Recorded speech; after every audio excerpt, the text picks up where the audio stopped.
The storm came suddenly, the way summer storms often do, turning the evening sky dark and unleashing sheets of rain across the wealthy enclave of Riverside Heights.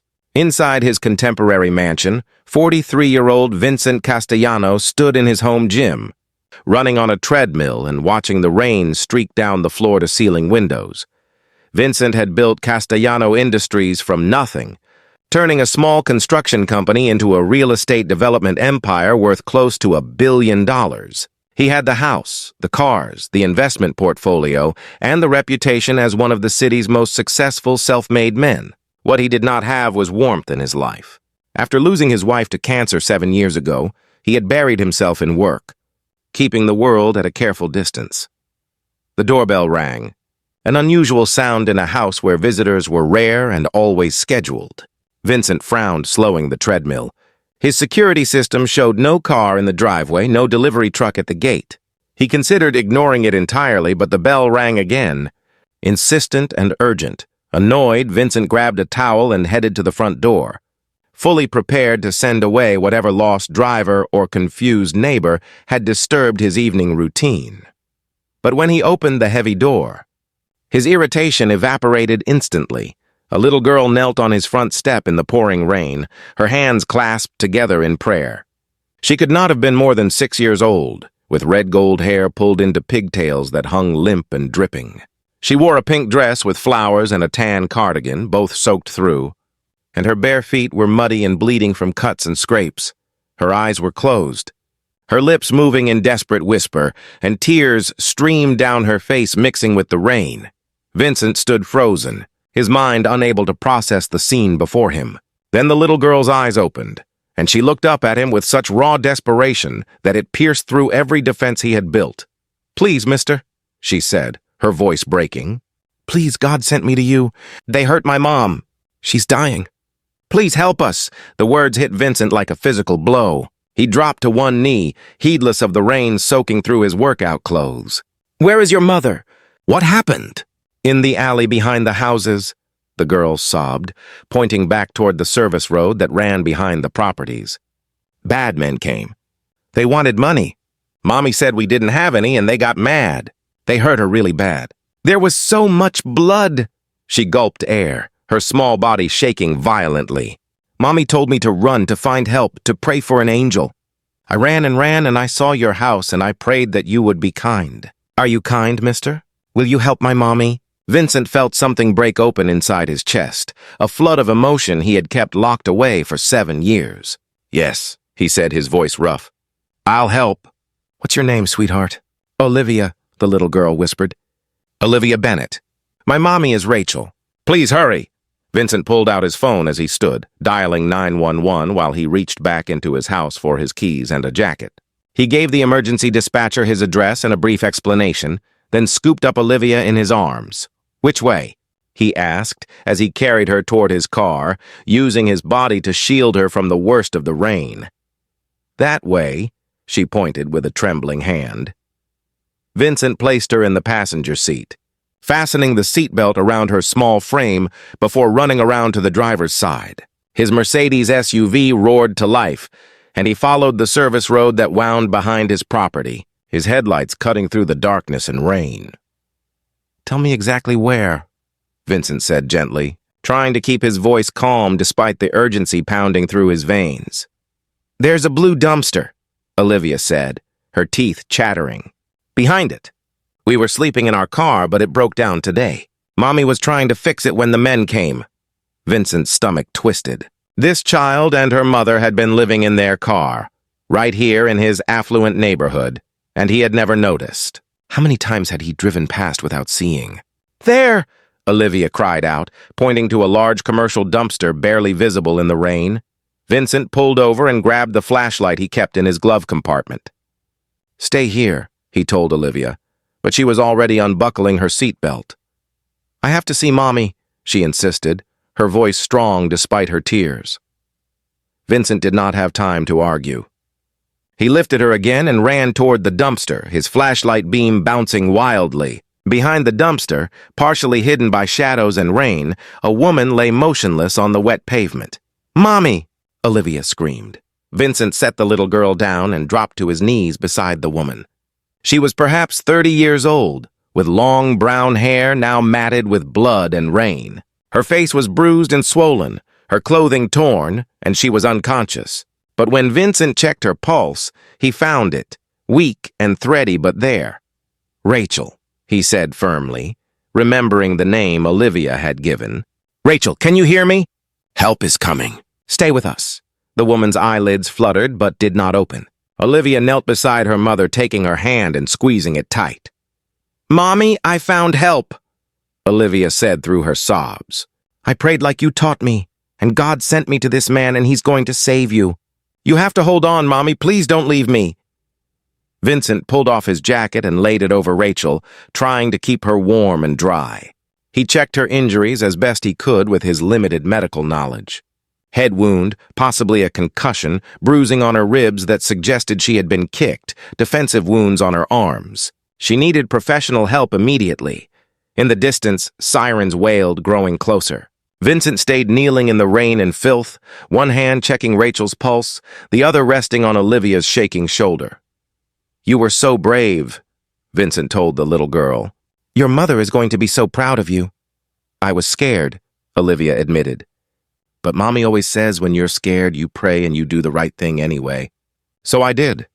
The ambulance arrived within minutes, followed by police cars. The paramedics moved quickly, stabilizing Rachel and loading her onto a stretcher. One of them tried to pry Olivia away from her mother, but the child clung with desperate strength. "I'll bring her," Vincent said. "She knows me now. I'll meet you at the hospital." The paramedic looked uncertain, but a police officer stepped forward. "I'll escort them. We need statements anyway, and the child shouldn't be separated from someone she trusts right now." At Memorial Hospital, Vincent carried Olivia through the emergency entrance. Her arms wrapped around his neck, her face buried in his shoulder. She had stopped crying but was shaking uncontrollably, shock setting in now that the immediate crisis had passed. A nurse approached with a warm blanket and tried to examine Olivia's cut feet, but the little girl refused to let go of Vincent. Finally, he sat in a chair with her on his lap while the nurse cleaned and bandaged her injuries. "You're very good with her," the nurse observed, applying antibiotic ointment to a particularly nasty cut. "I'm not," Vincent admitted quietly. "I don't have children. I don't know what I'm doing." "You're doing fine," the nurse said with a kind smile. "She feels safe with you.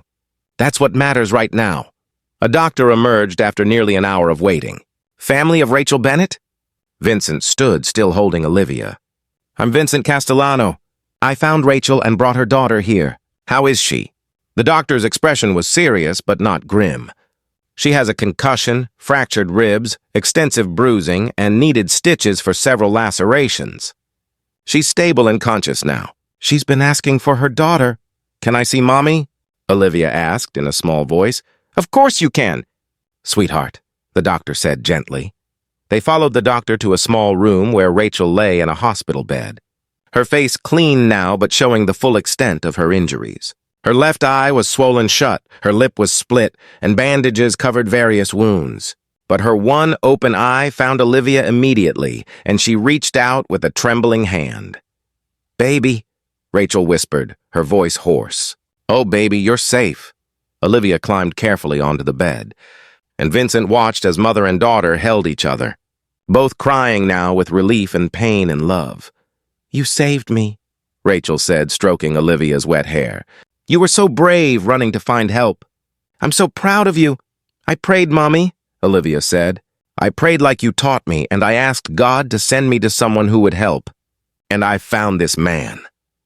Rachel's gaze shifted to Vincent, who stood awkwardly by the door, suddenly feeling like an intruder. "Thank you," she said, and the simple words carried a weight that made Vincent's throat tight. "Olivia says you came immediately, that you didn't hesitate. Thank you for saving my life."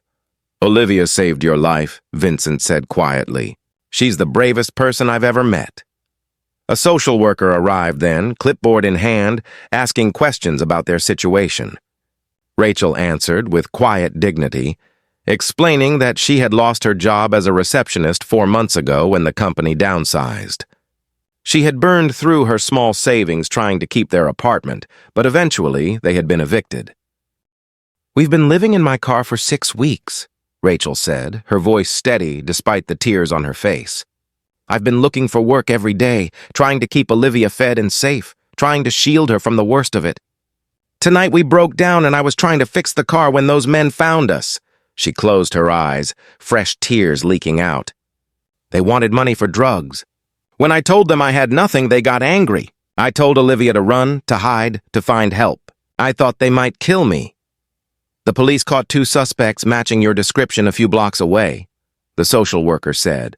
"They'll want you to identify them when you're able." Vincent listened to all of this, watched Olivia curled against her mother's side, and felt something fundamental shift inside him. For 7 years, he had lived in his mansion alone, convinced that isolation protected him from the pain of loss. But looking at this brave little girl and her mother who had fought so hard to keep them together, despite impossible odds, Vincent understood that he had not been protecting himself. He had been slowly dying inside. "You need a place to stay when you're released," Vincent heard himself say. "Both of you. I have a house with more rooms than I can count and no one to fill them. Stay with me, just temporarily, until you get back on your feet." Rachel stared at him as if he had spoken in another language. "We can't accept that. You don't know us. We're strangers." "You're not strangers," Vincent said. "Olivia prayed for help and knocked on my door. That makes you my responsibility now." He moved closer to the bed, his voice gentle but firm. "I lost my wife 7 years ago. Since then, I've lived alone in a house meant for a family, working constantly to avoid feeling anything. Tonight, your daughter reminded me what courage looks like. She reminded me that there are things more important than protecting yourself from pain. Let me help you, please." Rachel looked at her daughter, then back at Vincent. "Why?" she whispered. "Why would you do this for us?" Vincent thought about the little girl kneeling in the rain, hands clasped in prayer, trusting that someone would answer. He thought about the 7 years he had wasted building walls instead of connections. "Because Olivia was right," he said simply. "She prayed for an angel, and maybe I'm not that. But maybe I'm someone who needed to remember how to be human again. Maybe you both saved me tonight as much as I saved you." 2 weeks later, Vincent came home from the office to find his house transformed. Rachel was in the kitchen teaching Olivia to make bread, flour dusting both their faces as they laughed together. There was music playing and the smell of something delicious baking, and a warmth in his home that had been absent for 7 years. Rachel had been released from the hospital after 3 days and had moved into the guest wing with Olivia. Vincent had helped her file for victim compensation, connected her with the employment agency, and watched as she began to rebuild her life with the same courage her daughter had shown that rainy night. Olivia had claimed Vincent as her friend, showing him her drawings, reading him stories, asking him endless questions about everything. She had nightmares sometimes, waking up crying for her mother, but they were becoming less frequent. The light was coming back into her eyes. That evening, as they sat down to dinner together at the table that had sat empty for years, Olivia looked up at Vincent with serious eyes. "Mr. Vincent, do you remember when I knocked on your door?" "I remember," Vincent said. "You were very wet and very brave." "I was praying," Olivia said. "I was asking God to send me to someone with a good heart. Mommy says God always answers prayers, but sometimes not the way we expect. Do you think God sent me to you?" Vincent felt his throat tighten. He glanced at Rachel, who was watching him with an expression that made his heart race in a way it had not in 7 years. "I think you were sent to remind me that life is about more than just existing," Vincent said quietly. "You reminded me that having everything means nothing if you're not sharing it with anyone. So yes, Olivia, I think you were sent to me, and I'm grateful every day that you were." "Good," Olivia said with the simple certainty of childhood. "Because Mommy and I were sent to you too. We're supposed to be here. I can feel it." 6 months later, Rachel and Olivia were still living in Vincent's house, though now it felt less like charity and more like home.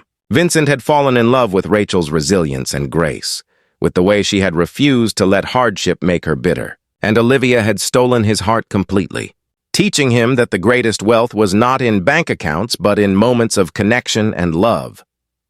Vincent had started a foundation to help homeless families, particularly single mothers with children, providing temporary housing and job placement. He called it Olivia's Angels, after the little girl who had knelt in the rain and prayed for help. Sometimes salvation comes knocking when we least expect it, in the form of a desperate child and a whispered prayer. And sometimes the people we help end up saving us in return, teaching us that an open door and an open heart can change everything. If this story touched you, please like, share, and subscribe for more stories about faith, courage, and the moments that change our lives forever. Leave a comment telling us about a time when a prayer was answered in an unexpected way, or when helping someone in need brought unexpected blessings into your life. Your story could be the encouragement someone else desperately needs to hear today.